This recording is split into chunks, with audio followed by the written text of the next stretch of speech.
Hello and welcome to another exciting video here in Mathland. Today we're going to talk about negative exponents and rational exponents.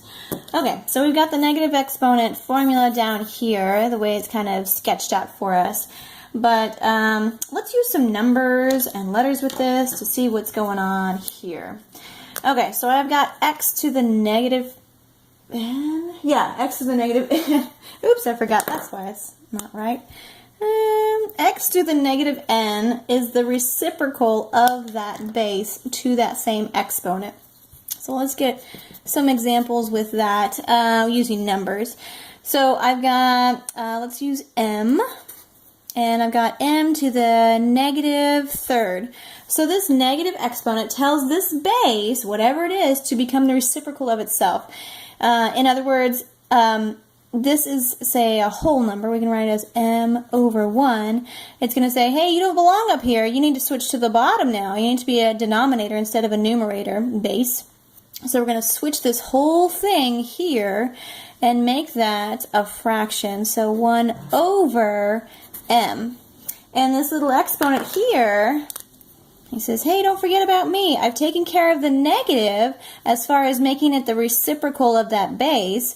And now you can't forget about the actual number there in the exponent. So it's going to be m to the third. Okay, so let's try something else.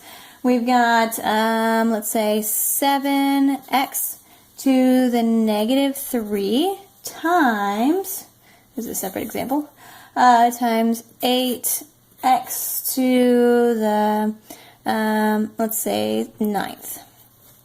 Okay, so we've got some coefficients here, we've got some bases, we've got negative exponents, so let's go ahead and work this out.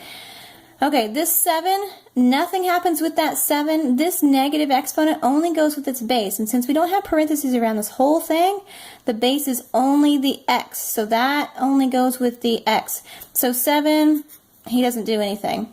This x is now needs to be the reciprocal of itself. So I'm going to move the x right here, this base, down below the 7 because it needs to be 1 over x, and it's still to the third power, times this 8 does not do anything. He does not have an exponent with him, so it just stays in 8. And this x to the 9th does not change as well. So I'm going to multiply my whole numbers here. I've got 56 x to the 9th over x to the 3rd. Okay, I can simplify this now because my x's, I have the same base right here with my x and my exponents with those. So I'll have 56 and then 9 minus 3. If you're not familiar with the exponent rules, go ahead and check out that video. You subtract when you have a quotient of the same base. So 9 minus 3, x to the 6th. Okay, ta-da, there it is. So 9 minus 3, 6. There we go. Okay, let's try something else. So let's do the reverse of this. So if I had a whole number with a negative exponent, I would do the reciprocal of that. The same thing applies when I have, say, 1/4 to the negative 2. Okay, so now this is my base. 1/4, I've got parentheses around it like a little bubble, so it's going to locate the base for me for that exponent. So it has a negative. Let's deal with that negative first. Negative goes first. So I'm going to use the reciprocal of 1/4. So now I'm going to switch this around because of that negative sign there. So now that becomes a whole number 4 because of that negative. And the 2 sticks with it. Don't forget about him. He stays with it. Okay, so now this is 4 squared. So 4 times 4 is 16. Ta-da! Okay, so it can go either way. Either way, if you have a fraction or a rational base, or if you have a whole number here, you're always going to take the reciprocal. So a whole number base would turn into a fraction, and a fraction would turn into a whole number. Ta-da! That's it. Okay, let's try to do another example with these, where we're taking the negative exponent here, and we're going to write our answer with positive exponents. So I've got 7 over x to the negative 5th times 4 over x to the negative 1. Okay, so I'm going to multiply these But first I want to deal with the negative exponents. I want to write my answer with positive exponents only. So these have negative exponents. I'm going to take the reciprocal of this. It's now a denominator. Hey, you don't belong there. I've got a negative exponent there. So these guys are going to bump up to the top. The 7 and 4 don't move. And so now I'm going to have 7x to the 5th, remember that number stays with it, times 4x to the 1st power. Okay, you can write the 1 in there if you want to, but you don't really need to. So as a fraction, this now becomes a whole number. So if it's in the denominator, it's going to become a numerator. And if it's a numerator, it's going to become a denominator. So I'm going to multiply these. I've got 28. And I'm going to add these bases here, x to the 6th. Okay, hopefully that's covered quite a few bases there. Let's go on to rational exponents. I've got rational exponents. Okay. So let's go ahead and write that in kind of notational set up here. Let's go with x to the 1 over n equals n as the index of x. Okay, so what this is saying is that if you have a rational exponent, in other words, a fraction in the exponent, that's now the index to the radical.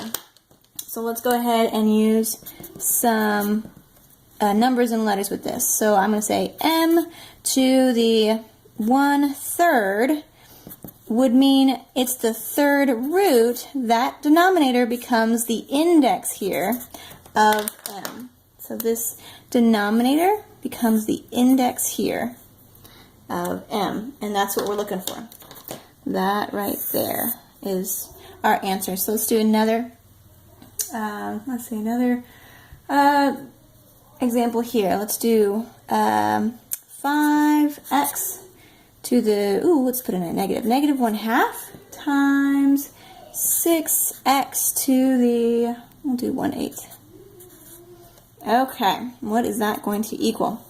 Okay, these whole numbers, they don't do anything. They're just going to be multiplied by each other. So that's going to be 30.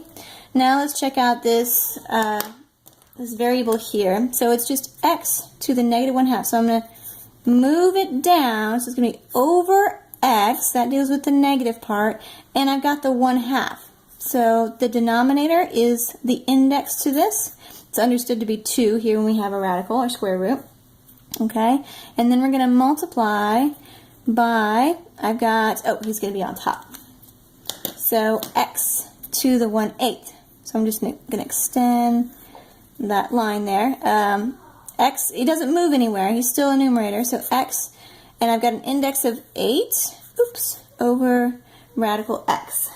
All right, so that was kind of messy there. I've got a lot of radicals going on here. And in Mathland, we don't like radicals in the denominator. So let's see if we can write this a different way to figure out what we can do with this.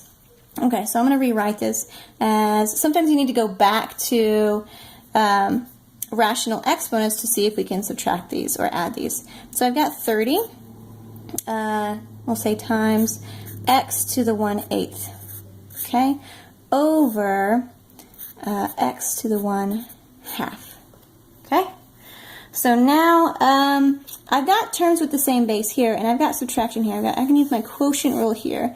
So that's going to be 30, and I'm going to think it's x to the, I'm going to go over here with the thought bubble, 1/8 minus 1/2. So I'm going to make those the same denominator, multiply by 4, So, not by 4, by 4 to get 8. There we go. And then so I've got 1/8 minus 4/8. That's going to be a negative 3/8. Okay, so x to the negative 3/8. Okay, so we can write that again. We don't want a negative exponent. So we're going to put 30 on top. And then my x is going to be down below because we've got that negative exponent here. So that tells the x go down there. So I've got x to the 3/8, which I can write as x to the 3rd and the 8th root of that. Okay, so 30 over, let's see if I can write this more clearly. Let's see, 8. eighth root of x to the third. Okay, so 3/8, x to the third, eighth root of that. Okay, hopefully that's helped out with some examples there. So negative and rational exponents, have fun with it.